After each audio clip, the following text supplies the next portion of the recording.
What if we didn't know what we think we know? People that are trendsetters that are making a difference in the world. What is this TDOS syndrome? Is it TDOS syndrome? TDOS syndrome. Walked in my doctor's office 11 years ago and he said to me, if you don't do something drastically different today, you're never going to meet your grandkids. It's toxicity, deficiency, combining, believe it or not.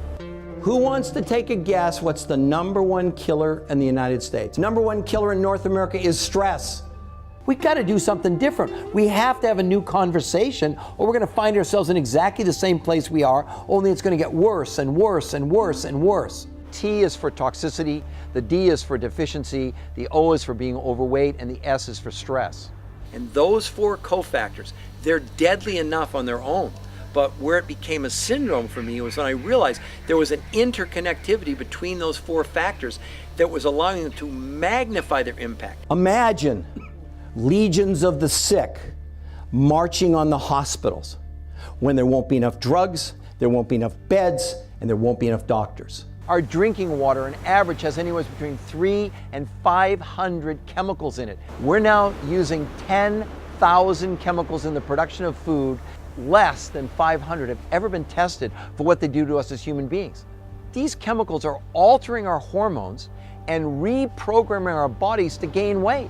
I'm now breathing in the fumes from the coal-fired plants in China from 7 to 10 days ago. No human being or food supply anywhere, no matter how remote, is immune to being contaminated.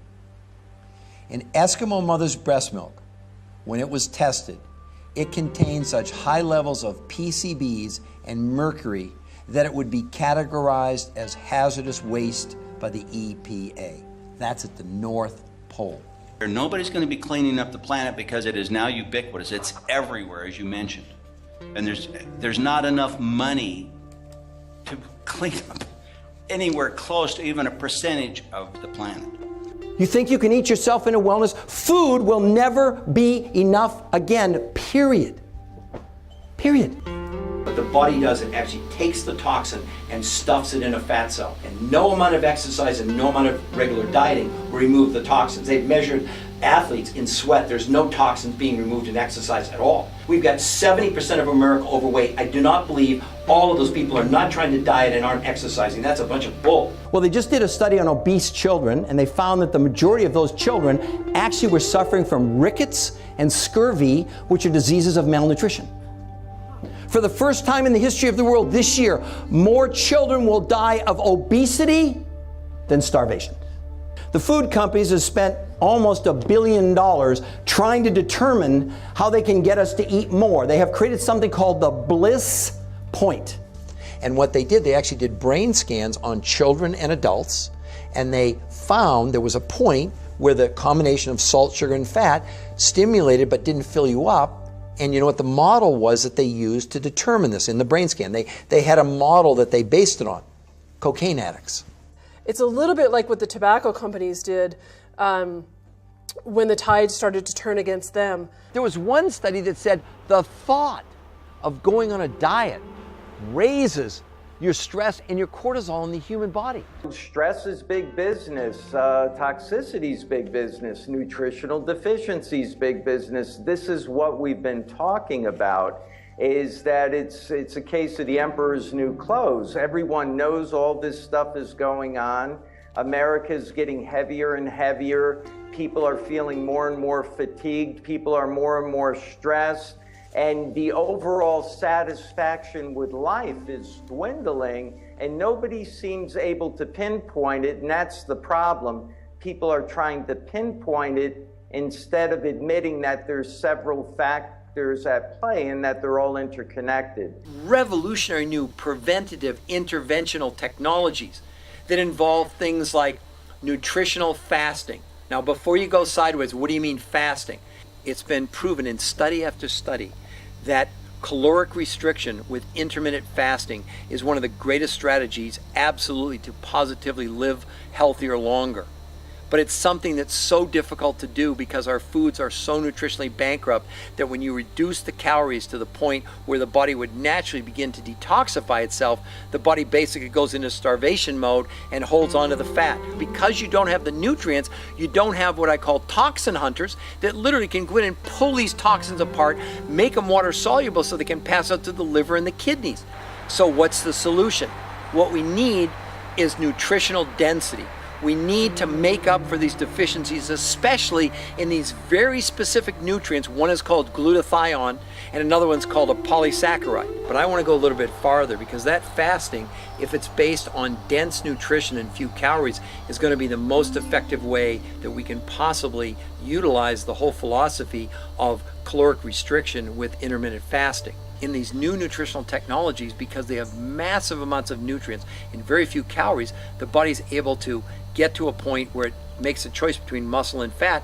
It burns fat, releases those toxins, but again, because you're keeping the nutrition up, the calories really become insignificant. And what I say is make every calorie count. And just because it wasn't invented, just because you didn't know it was available, doesn't mean it wasn't possible. He's my only friend that has at his house, pet zebras and giraffes. He told me the story. He was out in his garden about 12 years ago, and he gets bitten on the top of his foot, right here on his arch, by something called a brown recluse spider. You all familiar with those? They walked in his hospital room and said, if we're going to save you, we need to amputate your foot today. Like, not next week, but today. You know, at that point, he'd been formulating for 25 years. He'd done 2,300 nutritional formulas for over 650 companies. And he invented, at that point, the precursor to what this new nutritional technology has become 12 years later. Not only did he save his foot, he lost about 45 pounds. The only place you can find the minerals that existed 100 or 1,000 or even a million years ago is in a mine where they have been pressed from plant food into peat. They're in mines, that's it. You're not gonna go and get it out in eastern Colorado and dig it up in the soil anymore. Is there a way that I could live healthier longer? That I could live into what's called my golden years, but not be so crippled? Big study in USA Today a few weeks ago said, yeah, we're living longer, but we're living sicker. That's not what I want. Today, nearly 2 out of every 100 girls born are showing signs of sexual development at 3 years of age. You and your family will continue to become unhealthy and gain weight unless you embrace these new nutritional technologies. There practically isn't a thing I know of nowadays, or anybody knows of nowadays, that isn't connected to the length of your telomeres at the tips of your chromosomes. We are standing on the edge of the biggest discovery in the history of mankind. We're going to cure aging, or we're going to die trying. Dead serious. That's pretty good, actually, now that I think about it. It is kind of surprising that people don't know about this. I think it's one of the biggest medical breakthroughs of all time. I can't change the world by myself. I need you to help me. Because what do I want to do? I want to create the legions of the well. Now that you know, what will you do?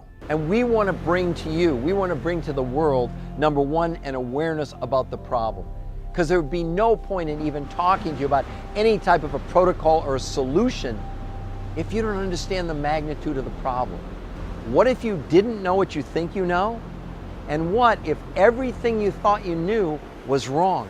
And if we don't take control of our own health and someone else does, you might not like the outcome.